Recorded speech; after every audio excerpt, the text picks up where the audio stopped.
capitalism, all of the gains in automation, it goes to the owner class. All you have to do is have everyone be an owner, and now suddenly any gain in automation is a gain for everybody.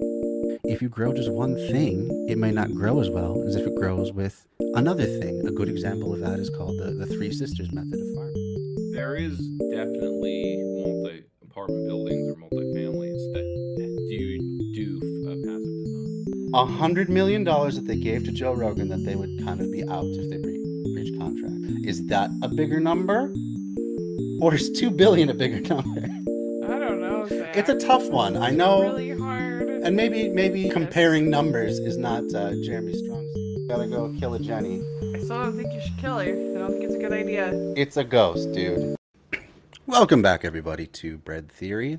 Tonight, we're going to be continuing on the series that I've been doing with Dan Plaat of the Three Left Show, talking about different ways to organize locally in a traditional organizational sense of it, having block captains, having, routes for canvassing, for campaigns or for single issues, all sorts of stuff like that. So we're going to continue on with that series of pamphlets that Dan has, and I see that he is ready to go. So I will add him to the stream right now. Hey, Dan, how's it going? Hello. Someone turn that alarm off. So, howdy. How you doing tonight? Slightly bloated. I've been eating snack food from my local fair. Oh, local fair. That's fun. Yes, here in Albany, we have Dutch roots.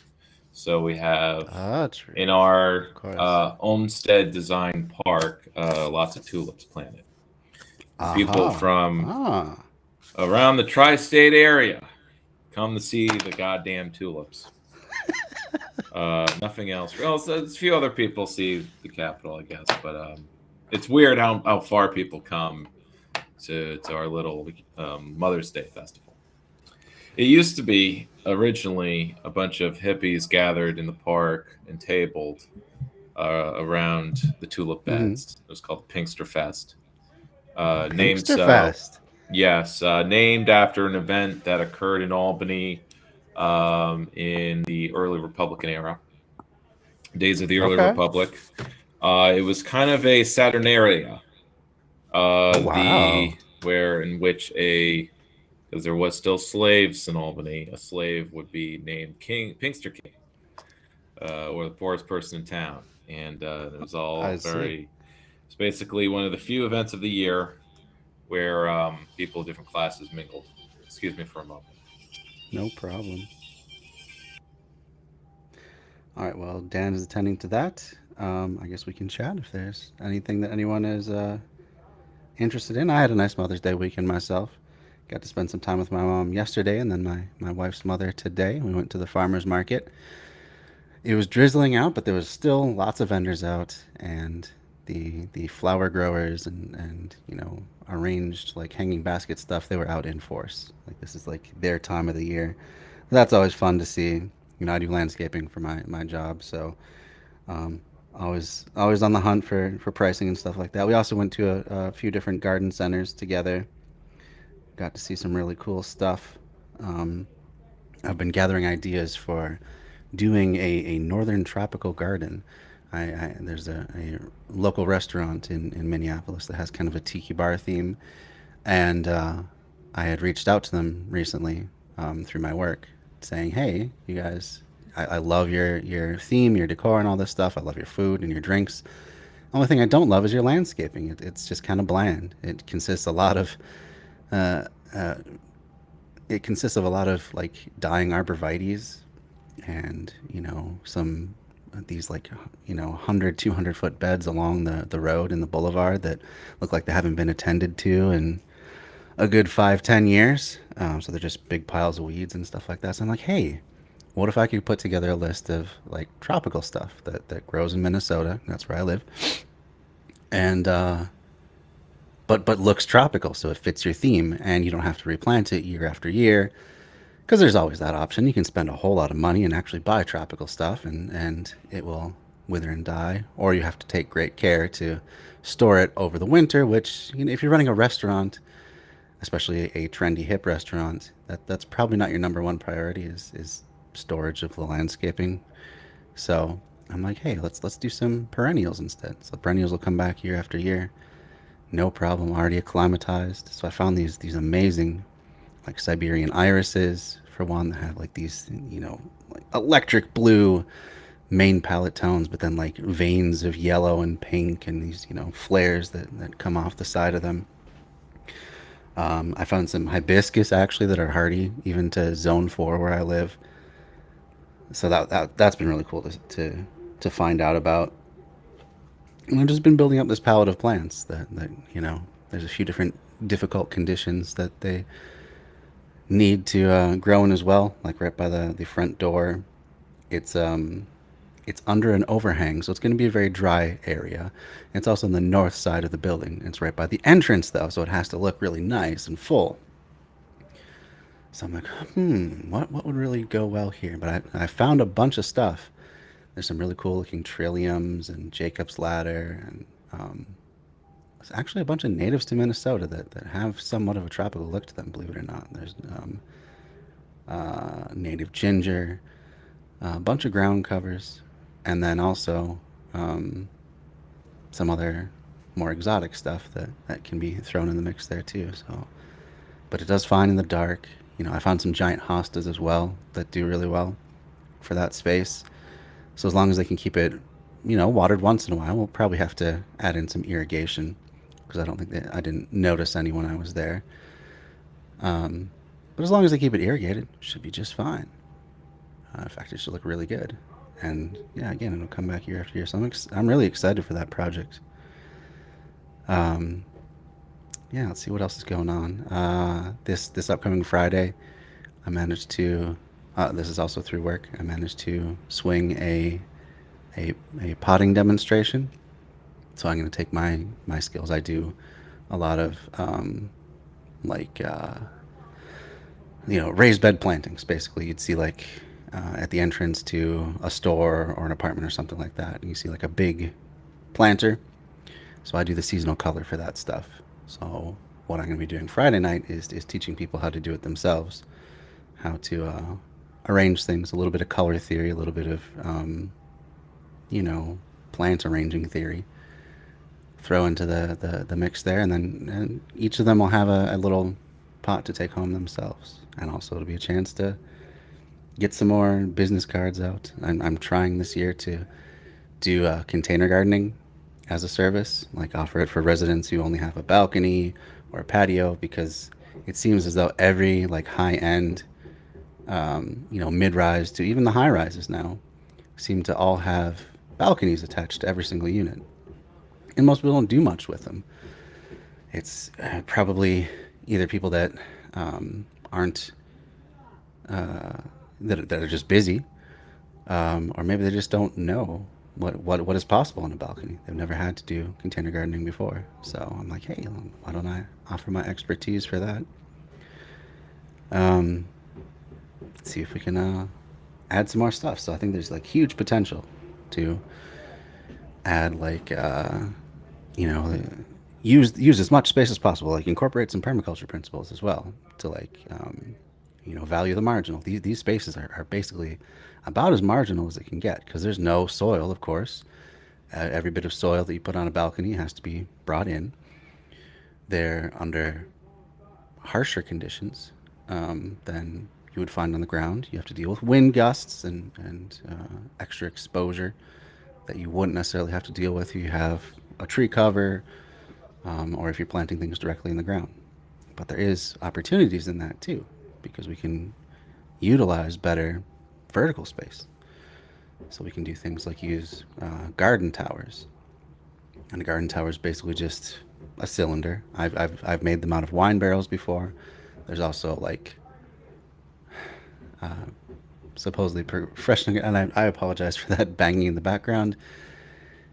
There's a guy that lives in my building who every day is trying to fix up his Cadillac, and he has just a string of random people come in, and he's not been able to get it turn over, and actually, I don't even know if it's even turning over. I haven't even heard it clicking, I guess, Although I do hear it dinging now, so apparently he's gotten some charge. But anyway, it's been a string of random people coming in day after day, being very loud, talking, getting in fistfights out in the parking lot over how to fix this guy's junky old Cadillac that he keeps, that he literally fills with junk. So that's been fun. But anyway, I mean, I wouldn't care at all if it weren't for the noise. But they are loud, and they fight each other, and they, yeah, it's like drinking in car mechanics. Um, so anyway, I apologize for the background noise if that's distracting. But I kind of got to leave the window open, otherwise I'm gonna get too hot. Anyway, back to container gardening. So that these garden towers, basically a cylinder, and then you have another smaller cylinder that goes down the middle of it, and in that cylinder you have holes. It's like, it's perforated all the way down with holes, and that central column um, is then surrounded in dirt all the way up to the top. So you have a level of dirt up there, but then the um, oh, I shouldn't say the central column. Around the central column, it's filled with dirt all the way up to the top, and then that middle column with all the holes is where you put your compost. So you can put anything that you can compost with. Usually do like worm composting with it. So you put all your compost down in the center there, and then those worms, they eat it, and then they go through those holes, and they go back and forth, in and out, aerating, and also fertilizing. Worm castings, that stuff you can buy at the store, and it's incredibly expensive because it's relatively hard to manufacture at this point, but it's really potent stuff.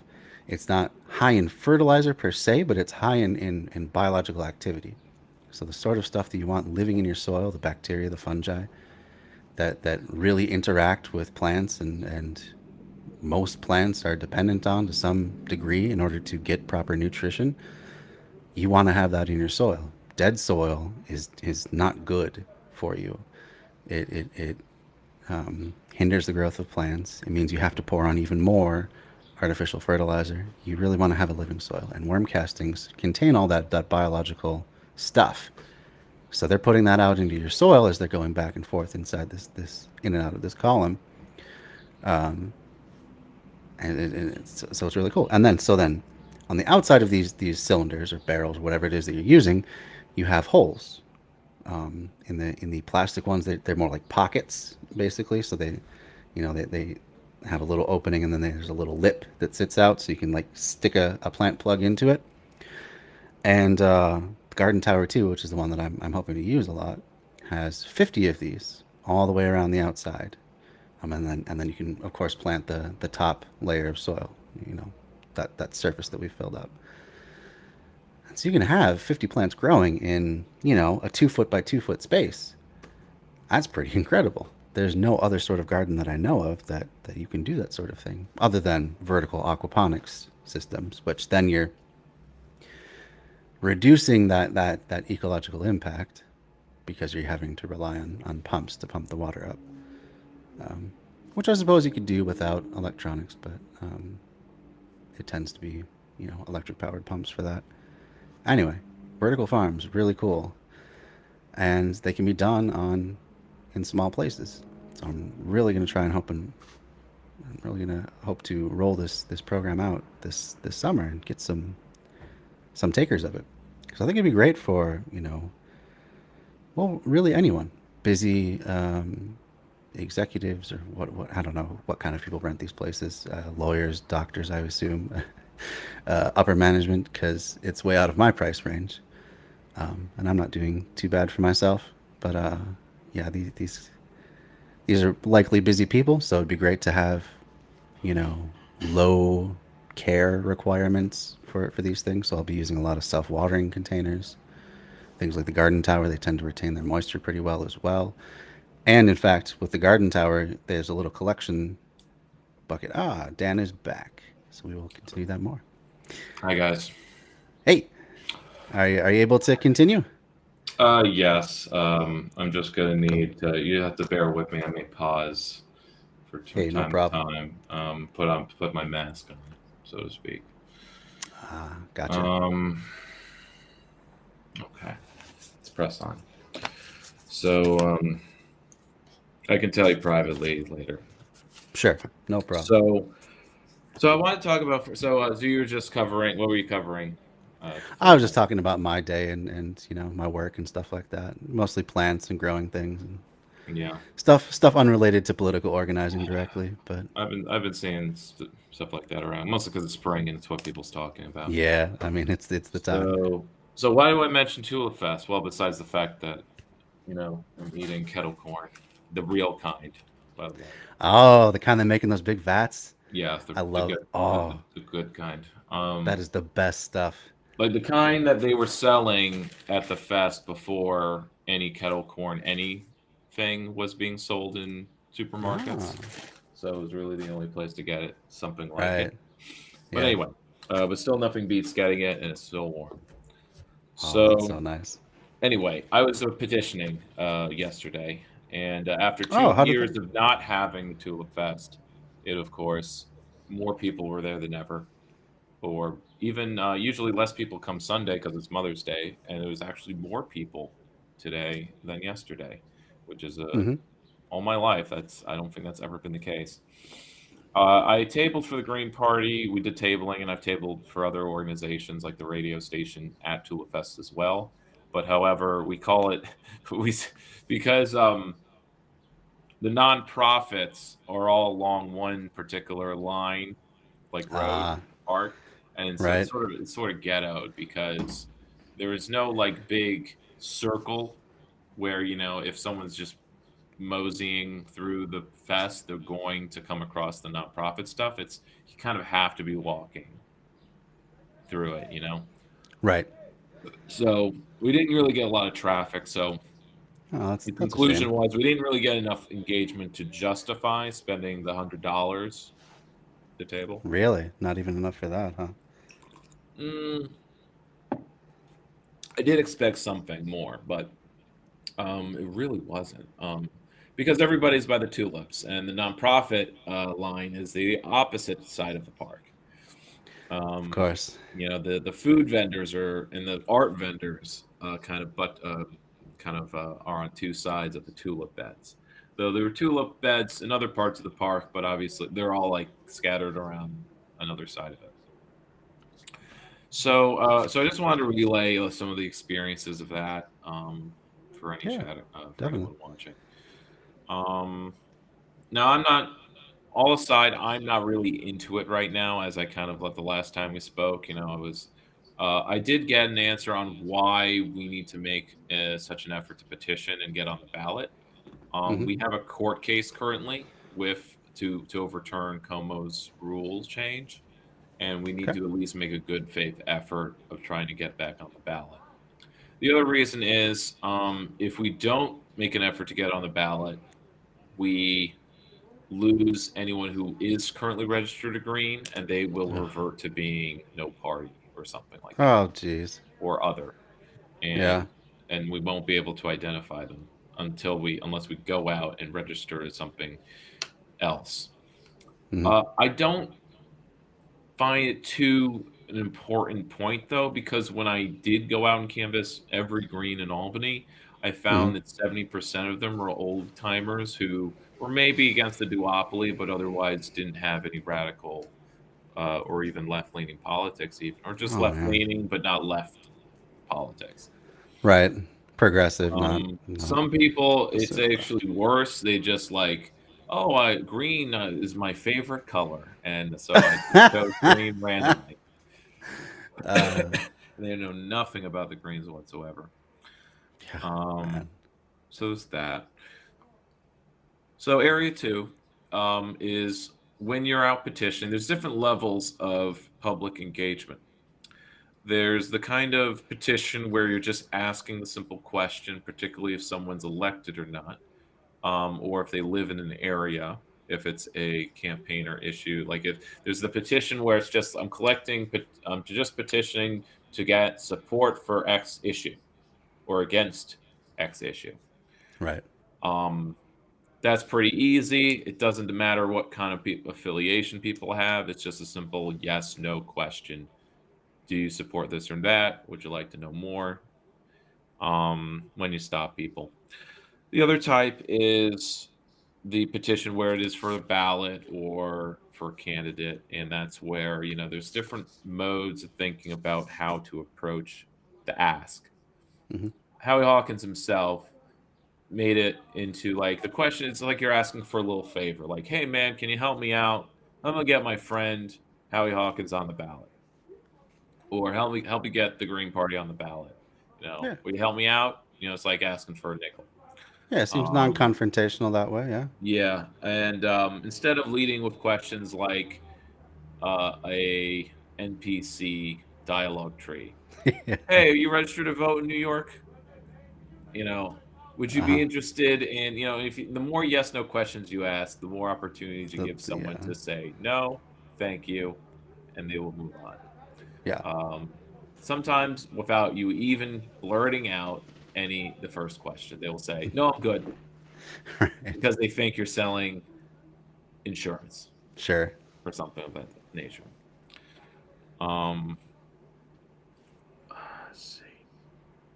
So the other type is called deep canvassing, and I definitely talked about it on my show once or twice.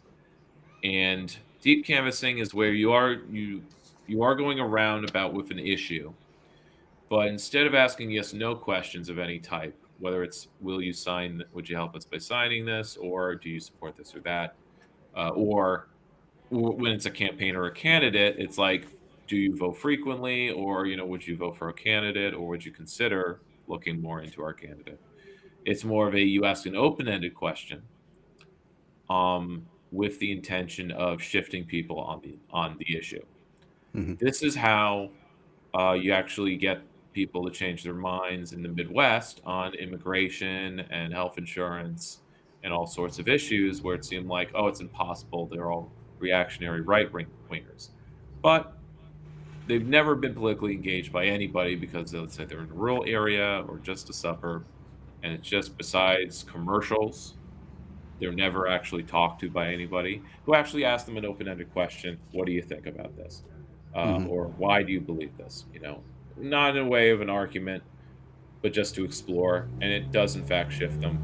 Even if it doesn't shift them and you get no inkling of that, with phone banking or whatever, you are still prepping them for the next engagement, assuming there Sure. is one. But more engagements or more. And the usual rule of thumb is 6 engagements is what it takes for someone to move on something. Hmm. It always seems like a failure those first 4 times. Yeah. By the Wow. fifth time, they're really thinking about it. By the sixth time, they're like, "You have a point." Hmm. No matter how stubborn they seem or like reluctant at first. Yeah. This is usually how it works with media, mass media. Is like once they see our ad 6 times, they will not.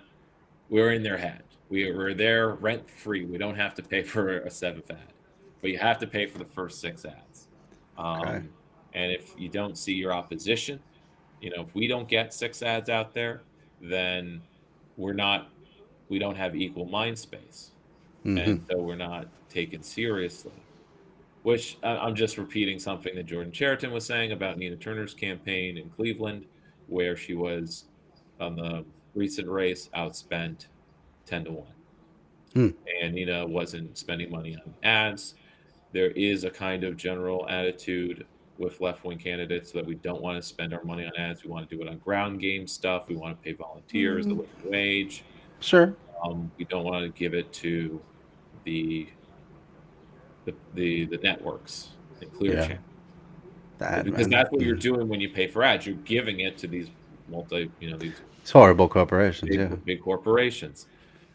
True enough. But Um, it all just flows into the banks eventually, anyway, I guess. But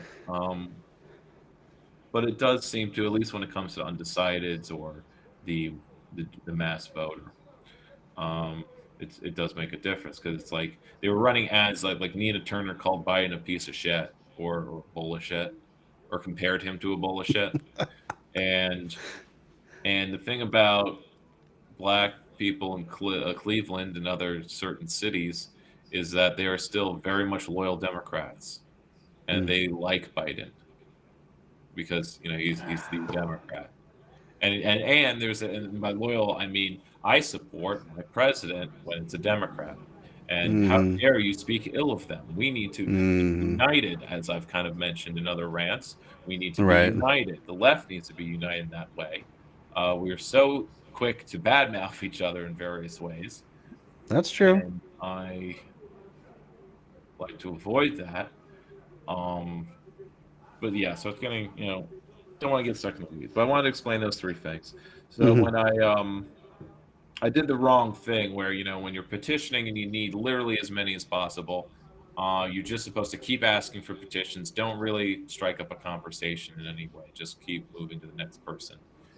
I wasn't doing that. I kind of need more social contact. And Yeah. so if someone was willing to engage, I was willing to have a 10-minute conversation. When you're canvassing door to door for a campaign, you're also not supposed to, unless it's deep canvassing. In that case, the Mm-hmm. 10-minute conversation is necessary. But it's not usually the way because you want to hit as many people as possible that you can. Because it is more about more engagement, not Mm-hmm. quantity over quality. But I had a mindset right now. I'm in the mindset of quality right now because I think we've been doing decades of mobilization and getting quantity, Mm-hmm. worrying about quantity of people in the streets and not quality. Hmm. Um, Not that it's one or the other, but especially when it comes to what it depends on what you're doing.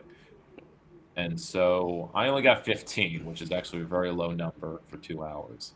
But I'd spent half of it basically dawdling or talking to people I knew or whatever.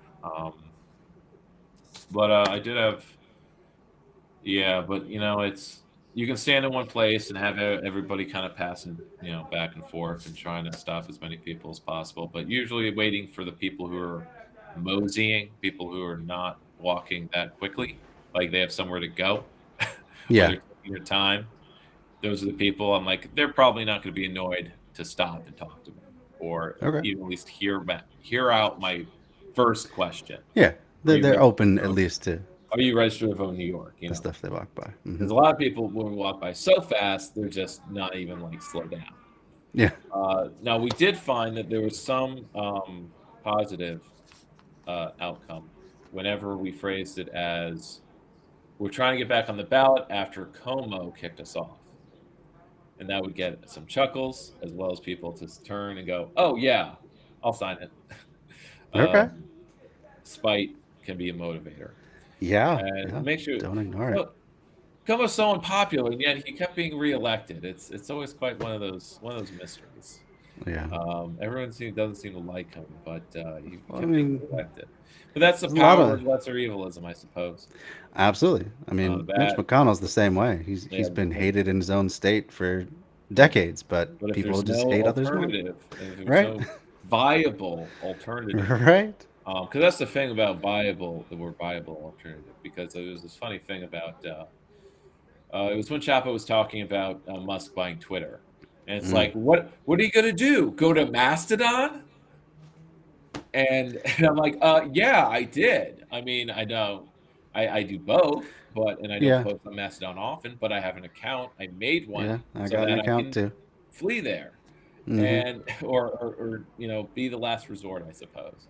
But it's just Mm-hmm. like this is Matt Crispin. He's kind of doing it sarcastically as well, but Sure. he's also serious about like, what are you gonna do? The left wing alternative? You Right. got to build your own power. What are you gonna Right. do? That attitude can be taken in unionizing, but of course, every lefty is for unionizing no matter what. Mm-hmm. When it comes to being cynical about everything else, no alternatives except to build workplace power, which it's like, well, if you can do it in workplaces, you could do it anywhere. Why not with elections? Why Yeah. not Why not? in all these other areas? If it's just to me, it's just as impossible to organize an Amazon warehouse than it is to get a green on city council or what have you. Mm-hmm. And by that I mean they're both possible, given Both possible, as that we've seen. somebody basically works full time at it, Mm-hmm. as Smalls and his fellows did, Right. as they were camping out in one place, almost like an occupying encampment that lasted more than 2 months. but a whole year. Imagine if Occupy lasted a whole, like an occupying campaign lasted a whole year, and what that would do to a locality's politics, especially if it's at a place where everybody's passing by or somewhat central. Um, it would actually organize in so many ways. So yeah, so I'm going on because the next part here, which is number 5, is a bit Hmm. is shorter, and there's some I would call redundant information, but still very No problem. much fun. And it's fun because it's almost the chapter that's thus far the least applicable to the times, Hmm. but at the same time very much applicable. So ignore me, Cool. ignore what I just said. It's political clubs. All right. We don't call them well. I mean, some they still exist actually, and I'll get into Yeah. that. They're not something that's in our consciousness very often because they're not True enough. an active part of the national horse race or the state horse race. Um, so here we go. The intro. 3 basic channels of political participation are open to the average citizen: working in his precinct, working at headquarters during a campaign, and working in a political club. By political participation, through a party, not a pseudo party, but a real one. The active political citizen will probably engage in all 3 types of work. But for the beginner, the third channel, participation in a political club, is especially suitable because 1, clubs are active all year round; 2, almost anyone can join; 3, clubs provide opportunities for learning about politics and politicians and developing political organizing and leadership skills. So we can cut out the whole learning about politicians because we all hate politicians, right? We all want to be the politician. And Hmm. um, yeah, so at least we all need the skills of one at least. Clubs offer a chance to develop organizing and managerial skills for those that don't not yet have the opportunity to do so in their job, which is most jobs. An opportunity to develop knowledge and skills in public affairs. And this is really important actually because if you're going to organize your workplace and make the argument for workplace democracy and self-management, you got to know how to manage. And if you're in a job that you're never going to be taught how to manage anything, even though we all kind of manage our own lives, so to speak, to know how to manage other things, it's something that you kind of need to spend some of your free time doing. And of course, that's something you do socially. You can't really, I guess, is there an online course for managing? I guess, but you need that on, Yeah. you need that practical stuff. Hmm. So clubs can offer a broadening of experience to those who work in highly specialized jobs, as well as contacts. And this is not to be sold short, a lot of fun and making of friendships. So we kind Yeah. of, these days, our online communities are kind of like political clubs in That's that very way. true. That's very true. Um, I'm thinking, and this may be a question for you. Hmm. What do you think difference between the, like, say, a political club of old and because I have a feeling, of course, that online communities, though, have many commonalities with political Hmm. clubs. They don't seem to have the same. They don't have the effect on politics. Right. Maybe likely because the clubs. Oh, so actually, what this pamphlet goes into is how interlinked the clubs are with the party, Yeah. and that is what's lacking. We have all of these online communities. What are they connected to? Um, True. it's Well, even all like, geographically. Yeah. yeah, geographically, even if it's just ideologically. Hmm. Um, and this is where, because obviously we're not the only creators to say, do something locally, join some Hmm. local org, and like San will say this over and Yeah. He said over, a lot. but never Wow. name anything. But his listeners would say, what they started, what they joined. But it's not a one-to-one connection. It's not a pipeline. It's not like a sure thing where it's like, okay, now that you've been in the club long enough, you're going to join a campaign now. It's not up to what I'm really critiquing here is the ideology of voluntarism, Sure. which is in a way like so important to various types of anarchist thought and in just a general way, general American life actually. And this is kind of what every like the 50s and 60s is what everyone was kind of rebelling against. Was that like you did things because you do things and you don't really have a choice because that's the way things are and that's the way things work. And you're not gonna it's not you don't volunteer to do this or that. You are going to do it. If you're in this household, you're going to church, you're going to do church activities, which may include mutual aid work. Now it's all voluntary. It's something you have to choose to do, which makes it something that's like subject to market forces and makes Hmm. it all these choices market choices. Hold on. Sure I thing. have to take a break again. No problem. We will just continue on chatting ourselves. Put Dan off to the side there. Okay. So yeah, interesting stuff so far. And I think what Dan was saying is quite true. That though, I mean, most of my political activity right now is involved in doing stuff online. It's primarily the stream, in fact. But beyond that, organizing Facebook groups and Facebook pages, we have, I'll even shout it out right now.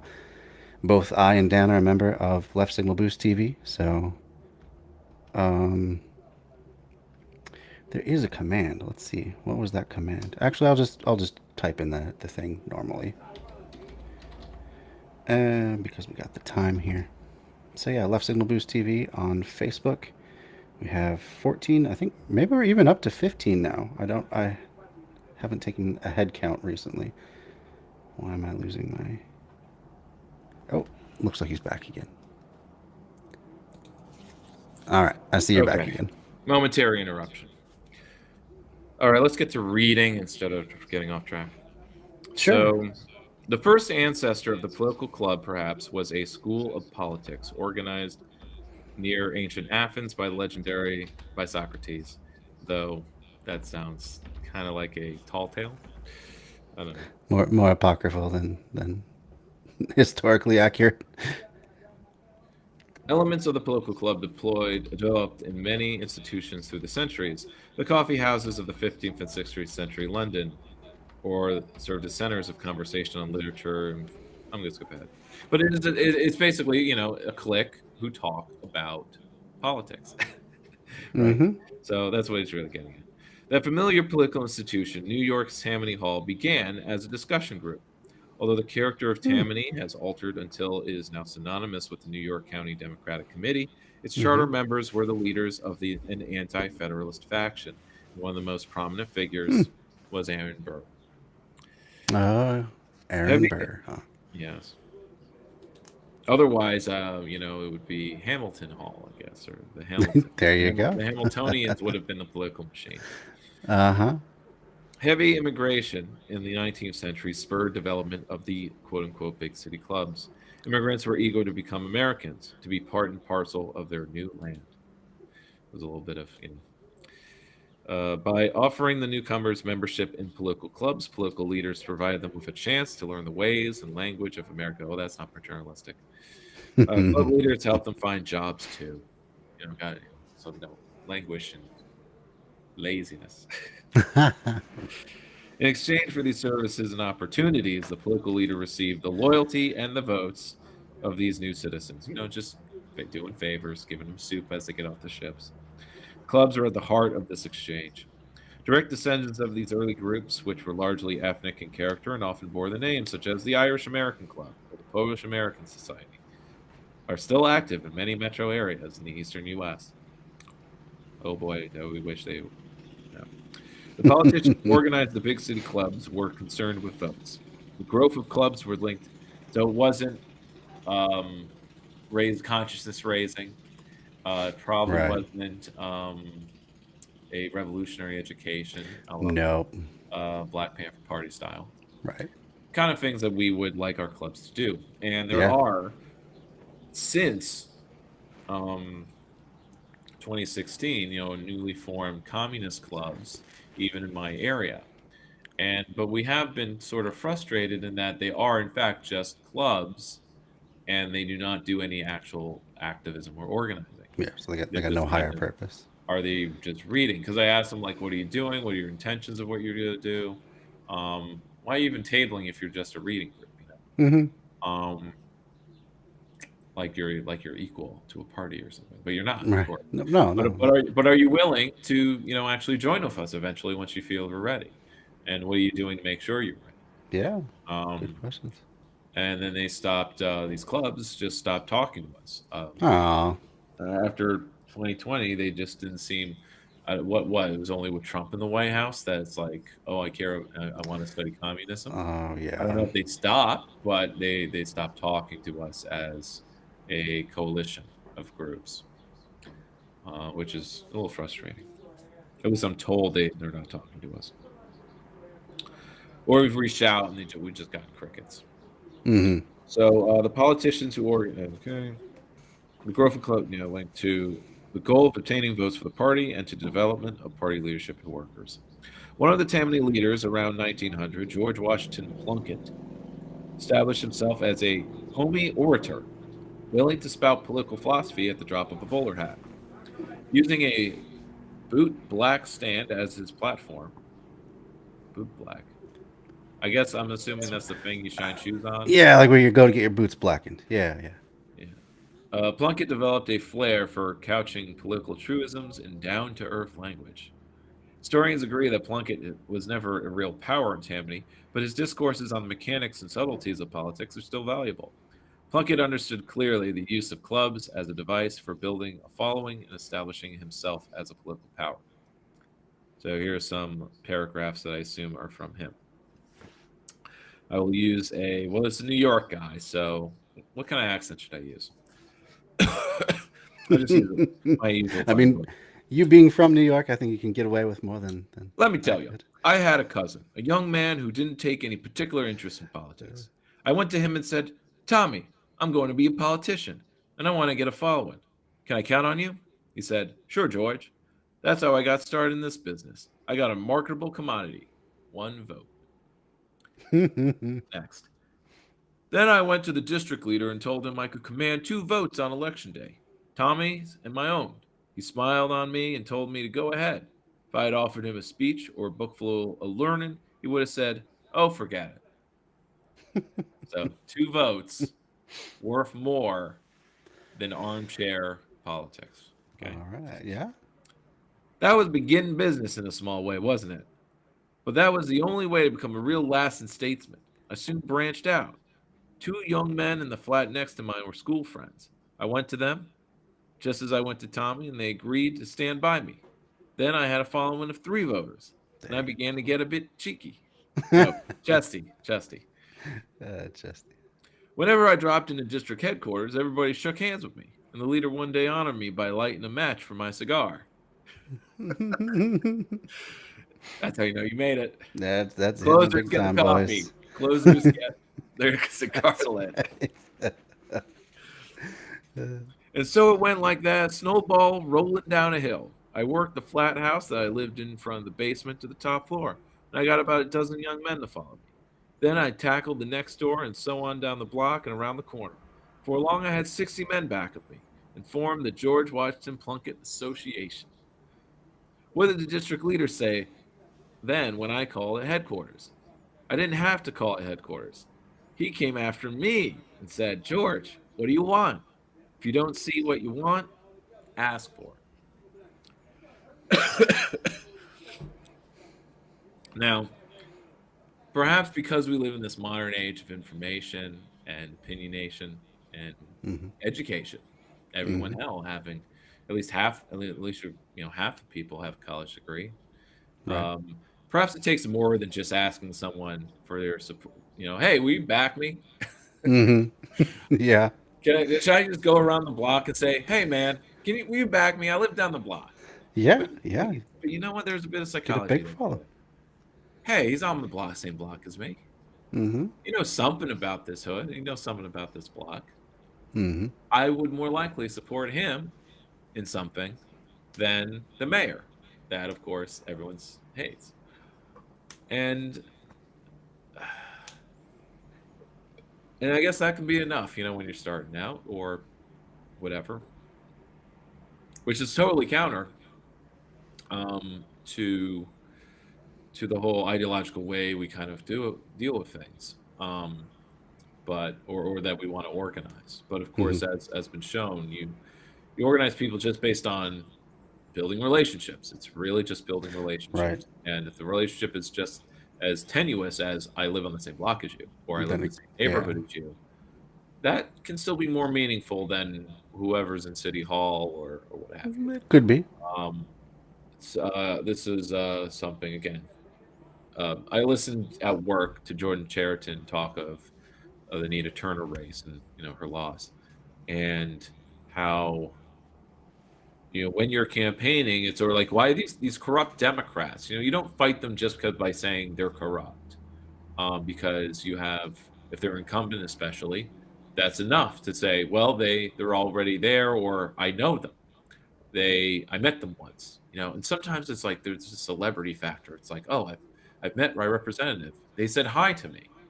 That makes us friends, or that means I have some sort of loyalty where you really have to convince me that I shouldn't be friends with them, even though you've only done the same thing they've done, which is say hi to me. But only they said hi when they were important. You're saying hi and you're not important. It's so petty, but that's where it's like everyone's so much more enlightened. You can't just go along to say, "Oh, I'll support you because you're in the same building as me, or you're Mm-hmm. next door neighbors." Because Mm-hmm. you can live in the same apartment building with people who are completely different than you. That's We're true. not all in the same class, or well, maybe based on income. So I guess you start there, but backgrounds can be completely different. Mm-hmm. Values can be completely different. You know, Absolutely. if you go next door and say, "Hey, will you back me?" and they'll ask you, "Well, how do you feel about abortion?" It's just what I was gonna and say. Yeah. it can make and break right there. And before and then you go to party headquarters, and there, what does it mean to have these 5 votes? But Sure. it's interesting. It's interesting, kind of how things work back then, and Mm-hmm. what that what can transfer. Functions of today's political club. Talking about the 50s. How closely does the original purpose of attaining votes and party workers parallel the purpose of today's political club? Present day political club has 4 principal functions: keeping party workers together year round. Club activities keep workers from drifting away from the organization between campaigns. So that's interesting. So it's not enough to just have party activities. It's almost like you need a club that is of a party, but it isn't the party because the club is not Right. doing party work. It's doing the social stuff. Yeah. You know, whole Because social wing. Yeah. yeah, because you have parties or groups that kind of they they do not separate these things. Maybe because they feel like Mm-hmm. they're not big enough that it's 5 people, and there's like, okay, amongst our activity, like the Socialist Party in my area, SPUS chapter, they did drinking with socialists, just a monthly bar meet, and they kind of act like a political club that way. And because I would go to drinking with socialists, and there would be, sometimes 10 people, 15 people, which is a good show for a meetup. And but there'd be people I'd never met before, and people I've never seen do any activist stuff, which is good, but it means they're not there to be potential activists. They're there to socialize because they're there as a socialist club, not socialist party. Mm-hmm.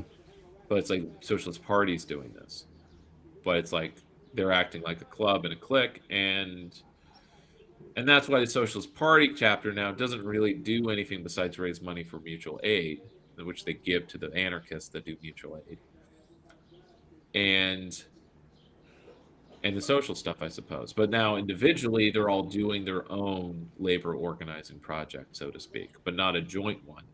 In which case, why be organized? Mm-hmm. Um, except as a club, so to do the social stuff. So that's interesting. Interesting thing about it. Yeah. Yeah. Definitely. Uh, as a clique. They enlist new party workers. So in this case, of course, the drink. I mean, of course, if you ask the SP guys, having the socialist drinking hour was about recruiting people to be active, and it didn't seem to work. Really? Um, well, the clique would be bigger now if it did. Mm-hmm. I would know, like, there were these women who were state workers or something, and I never saw them again. So, Hmm. or I've seen them on Facebook perhaps, but not in person. Or I have, but not often. Serving, I didn't see him at May Days when I Gotcha. haven't seen because it was like 3-4 years ago. Anyway, the incident I'm thinking of. Serving as a manpower tool to supply volunteers to the party for precinct work and campaign headquarters work. Four, providing a political training ground for workers and leaders. The organization and operation of a political club provide basic training in political mechanics and management. So in this way, it's kind of the social area for social stuff, but it's also the area for organizing people for doing party work, but without being in the party, which he Mm-hmm. kind of gets into. Those types of clubs. Some clubs serve two additional functions, while not quite so basic as the four above, also important. They provide members the opportunity to study and so better understand issues in government orgs. Such understanding and knowledge can be used for developing campaign issues. So it's not left by the wayside. And the Mm-hmm. second is to raise money. Some clubs make a point of recruiting people who are potential donors to the party war chest.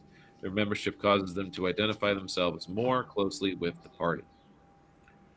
So it's like you pay dues to be in a club. But uh, Yeah. I suppose to Yeah. be like a when people are subscribing to their favorite Twitch Politico streamer, it kind of it's kind of like paying dues to be in a social club, but That's true. it's all organized around one person though. And that's Right. sort of what makes it's a consumer experience, not an actual social experience. Um, yeah, and that's why I really prefer like the panels where it's like even regardless of people watching or in chat, Right. there's at least five people that are now like it's how we got to know each other, and Exactly. Yeah. there's now all Mm-hmm. the others in our Discord channel that count as associates. Mm-hmm. Political clubs fall generally into three basic types. First is the party club. Party clubs can be considered either a regular part of the political org or adjunct to it. Whichever is the case, and opinions vary, these clubs assume much the same form all over the country and carry out the basic functions listed above. Party clubs include familiar ones like the Young Republicans, Young Democrats, Republican Women, Democratic Women, county, city, ward, and precinct clubs.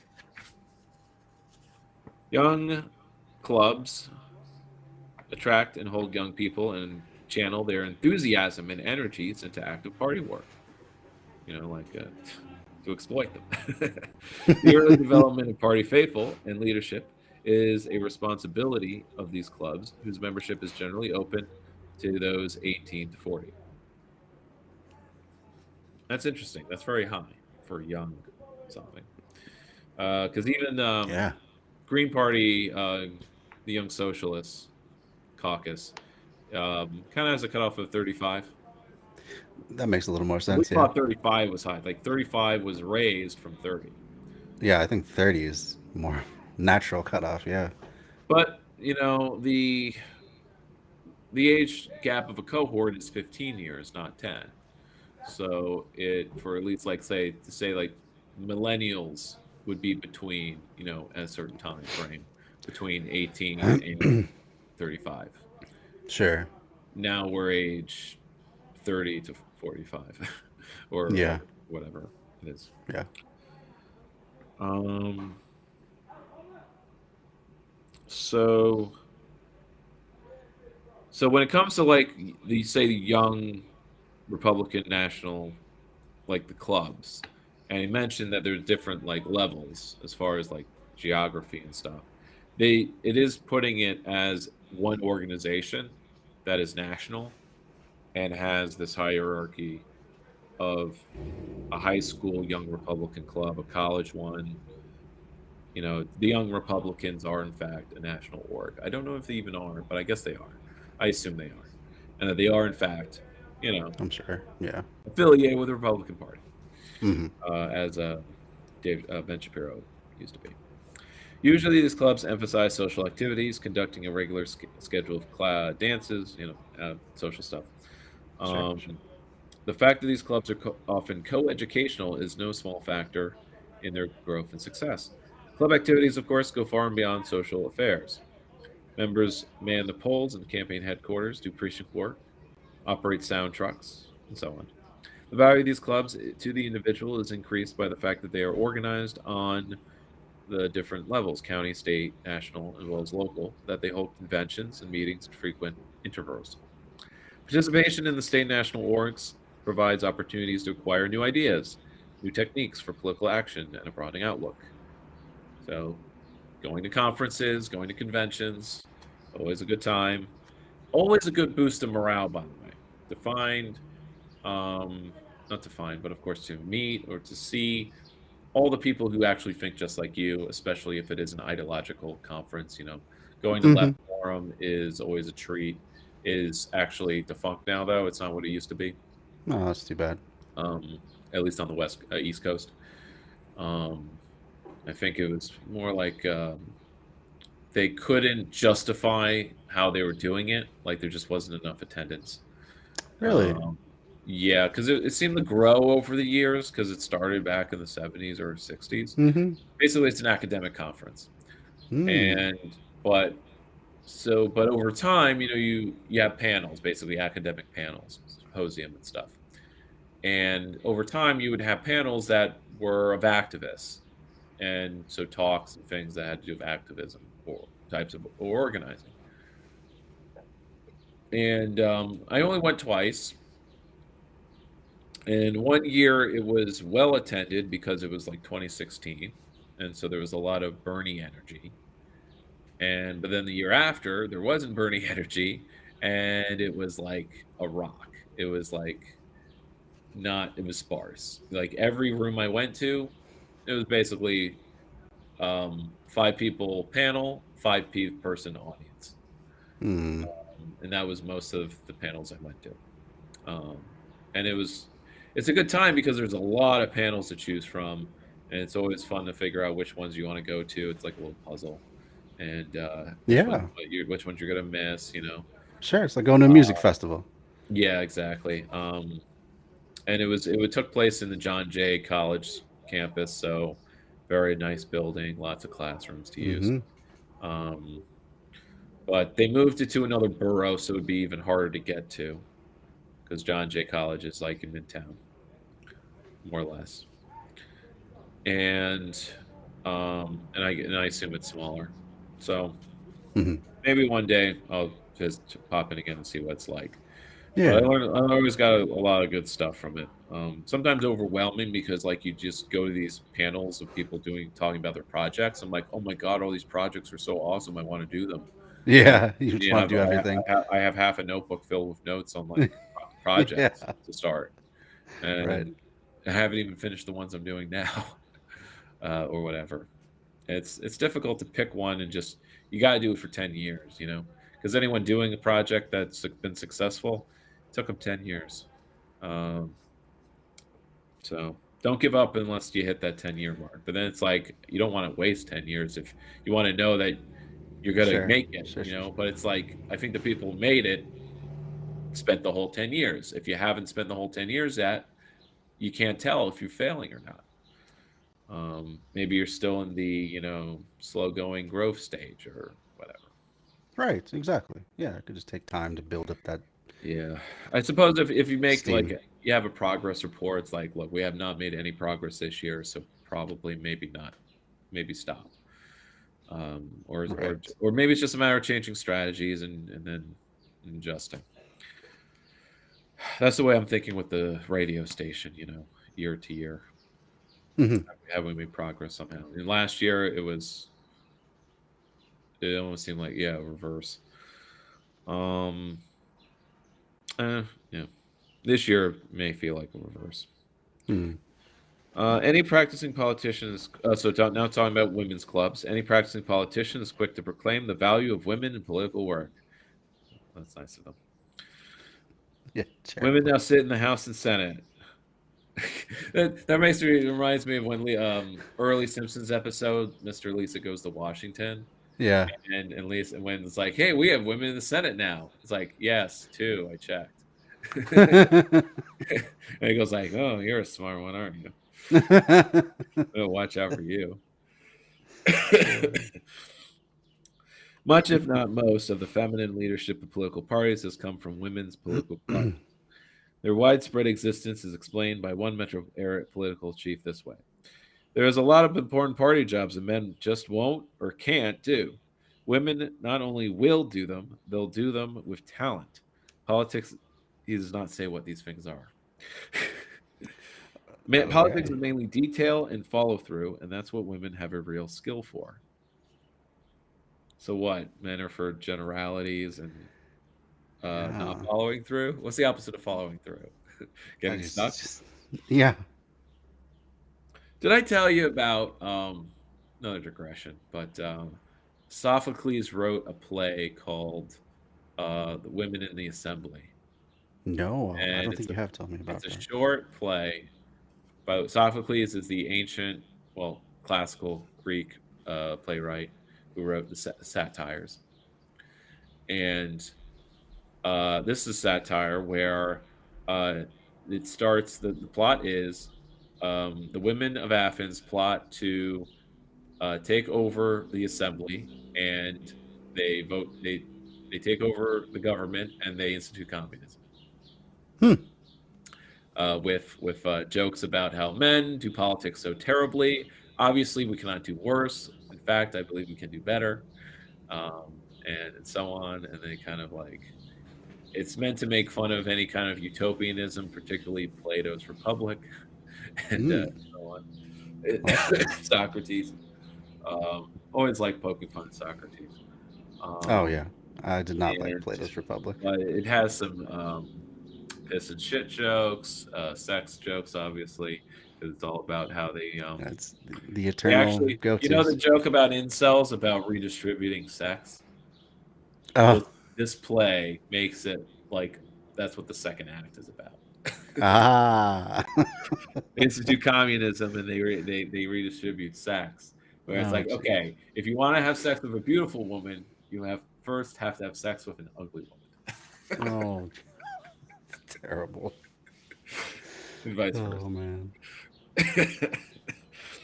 It's actually quite funny and based in particular points, Yeah. but it is meant to make fun of it. But you could read it Yeah. seriously. Sure. Sure. At the peak of campaign activity, women's groups display their talents: mass mailings, telephone operations, babysitting. Oh yeah, because women can babysit. Yeah. Detail jobs are largely the handiwork of the ladies, and since a woman understands women so well, they can be valuable as speakers and members of forums before feminine audiences. Thus, the League of Women Voters was formed, I guess. Um, it's funny when they like say they have a tagline of like "We're not just for women anymore." It's like, well, then you Yeah. need to change your name to League of Voters or League of something. Not just women voters, but you're also all women right now. So, Right. and you're Yeah. all older, retired women, particularly retired women, because only retired women have the time to just care about whether or not people are registered and not what they're doing Yep. when they're registered. Right. Anyway, holding forums, but not having the power or they always finding an excuse to not hold forums with independent candidates that are underdogs and don't have um, it's like you have to be like a viable candidate before we'll like hold a debate with you and the incumbent. And it's like, well, what criteria are you using? And it kind of the criteria is obviously better than what the establishment uses when it comes to the presidential debates, because the Hmm. presidential debates used to be League of Women Voters, and now they're not. So it should be. So I don't want to bash them too much. Sure. Is most likely. So the second type of club. No, it's not the second type. Wait, did I go through the party clubs, women's clubs? Women's club isn't the second type though. The second type is ethnic clubs. So anyway, They talk of city, town, and ward clubs. The ward club, for example, serves to hold together the party faithful in a ward. This type of club is usually coeducational, and like the youth club, the social activities are emphasized without slighting the other basic purposes. But how do you juggle both? I have actually questions about that Hmm. because if Hmm. you're doing social stuff, you're not really doing the study group stuff. But I guess it's assumed that once you're doing social stuff, three of them will say, "We're nerds. Let's do study group stuff on our own," and then it's like they're doing like, but they're all members of the club, so it's like the club is doing it. Sure. I suppose you can walk and chew gum. It is most likely to have money raising as one of its purposes. Members may include many who are in a position to help finance the party org. Their contact through the club with political leaders and political problems serves to convince them of the need for money and gives them confidence in the people who will be spending it. Sometimes, and that's something that's really lacking and why people don't, easily give money to political stuff, or whether regularly, which is what's needed, like in the form of dues. It's like you have to trust who you're paying dues to. And the thing about a lot of orgs and parties and stuff is that you can't trust anybody. Thank you, mass alienation. Similar to party clubs in both so next, let's talk about ethnic clubs. Similar to party clubs in both concept and purpose are ethnic orgs that dot the political landscape, particularly in the East. These clubs are often named after national figures, for example, the Columbian League or Abraham Lincoln clubs. In addition to perpetuating land of origin customs and traditions, such groups serve largely as a social extension, just not German or Italian, please. Though the Colombian ones, I think, were Italian. Maybe not. Members are likely to be active in regular party clubs. I'm just saying there were ethnic clubs, but then the world wars happened, and Ah, basically these clubs dissolved, or yet literally. Um, do I need to remind? In during World War One, there was actually like it was state propaganda encouraging people to beat dachshunds, the dog, like really? like That's how far it went? Was to kill like dachshund dogs because they're like the because they're Kaiser's dog. German? Oh my Yes, God. yes. It was Ugh, like it was a way of jimming up patriotic duty and getting people to sign up. And that's yeah, absolutely ridiculous. God, that that's that so I mean, cruel. it's not just like we talk of liberty cabbage or freedom fries, like Yeah. jokes, but there actually is an insidious homogeneous oppression baked into that jingoism, Mm-hmm.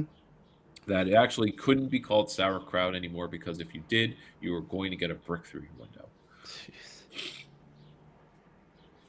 Ethnic clubs complement rather than duplicate the regular party clubs by offering the party a direct channel to the voters of various ethnic groups. And if you get their loyalty, it's like the Irish Club or the Irish Association becomes an arm of the Democratic Party. Not so much anymore. That's kind of why, and since over time, it's like diffusion happens, assimilation. It's like we have St. Patrick's Day parades, but like, what kind of things do Irish people do that are Irish, when they're Irish Anymore. Americans, Yeah. besides do St. Patrick's Day shit?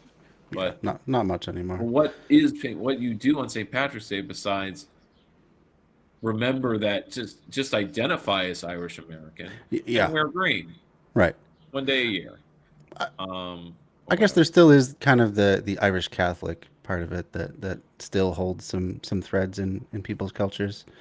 So, but yeah, you're right. By and large, I'm not saying it's the only time people express Irish heritage.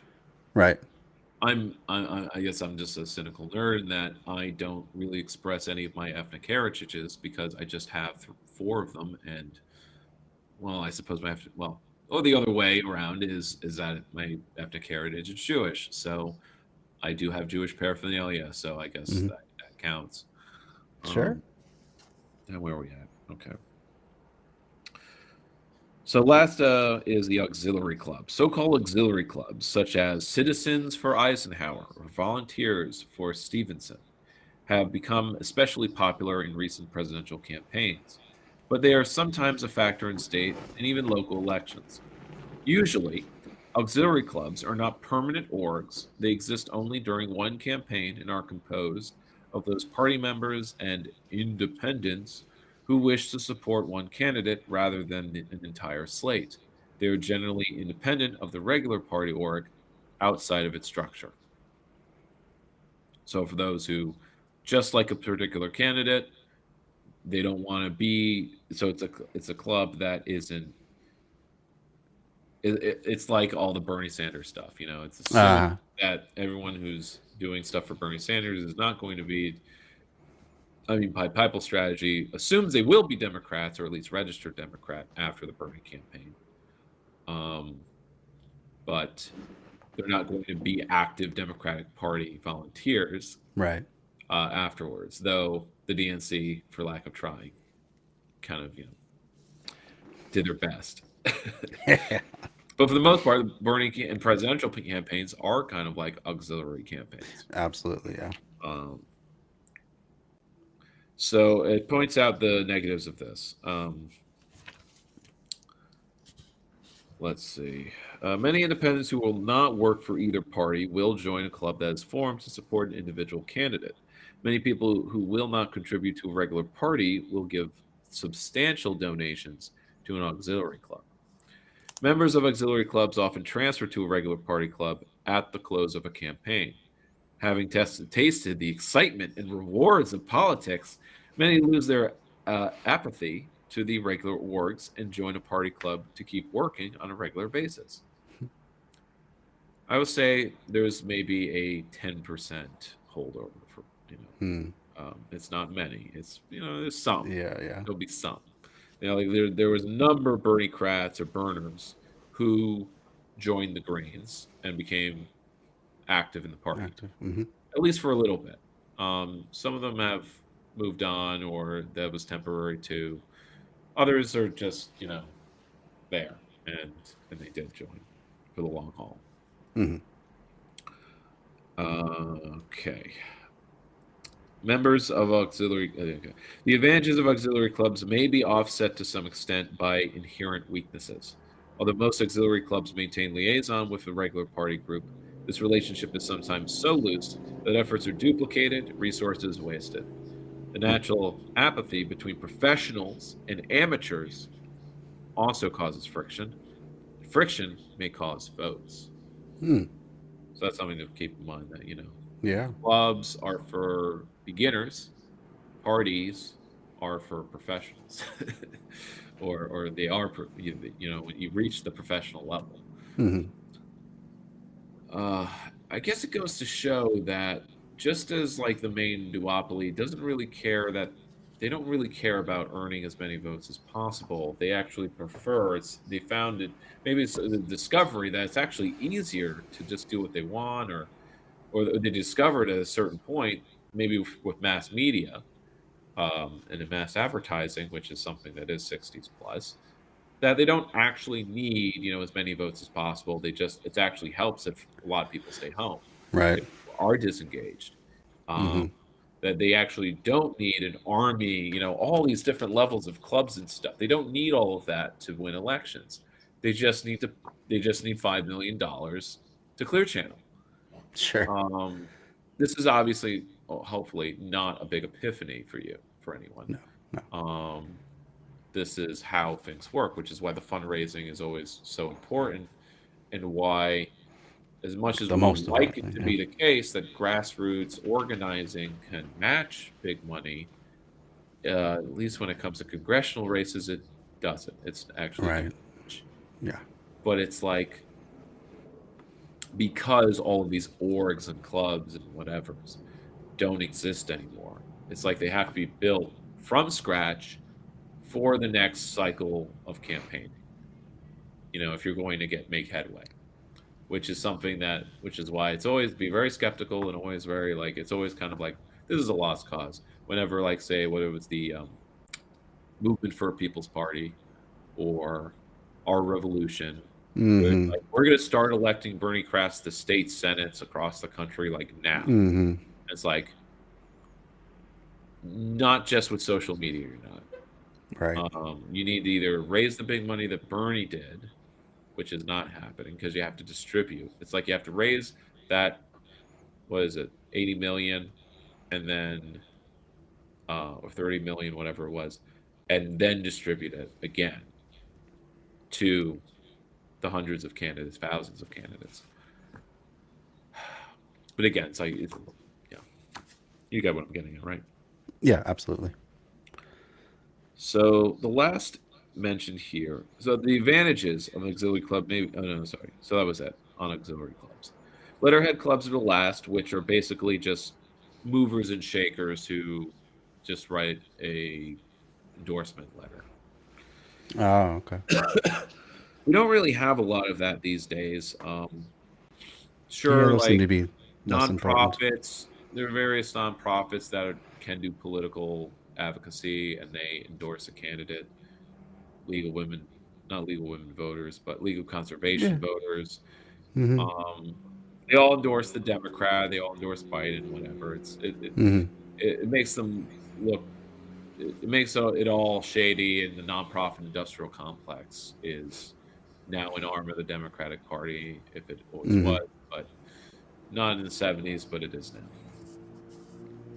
Party clubs. Here is the organization of the political club. Political clubs are generally organized along the same lines as of any other. In both cases, clubs may range from small, informally organized groups with a few regular activities, click, Mm-hmm. um, to clubs of several thousand members with an organization chart rivaling that of a corporation, like the DSA. These generally follow a simple, basic format with members, officers, executive boards, so on and so on.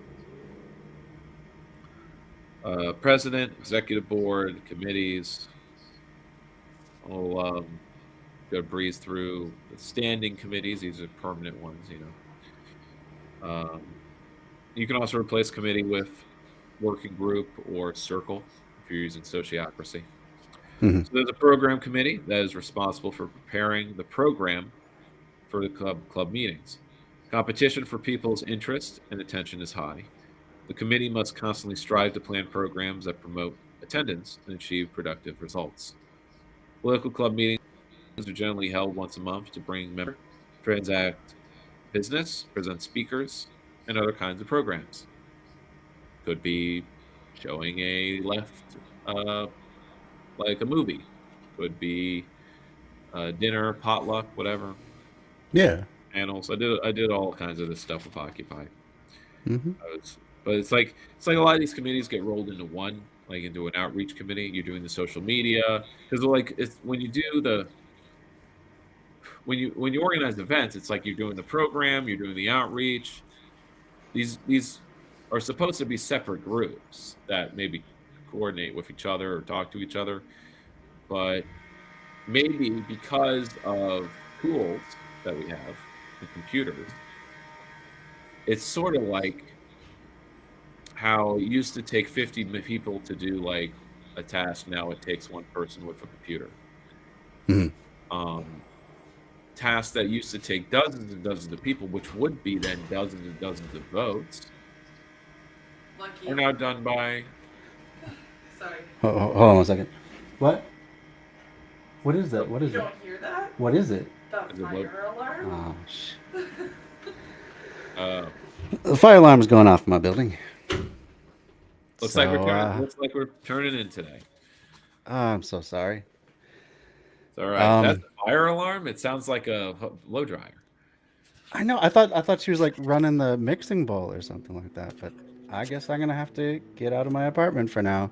Yeah, I Um, had to do it twice at my office. Everyone makes jokes about someone burning popcorn in the microwave. all right.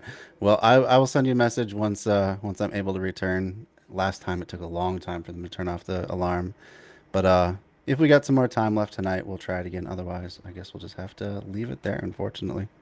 Okay. So, thanks for joining so far. Hopefully, we'll be able to get back to it in the next few minutes, and they'll get this sorted out. All right. All right.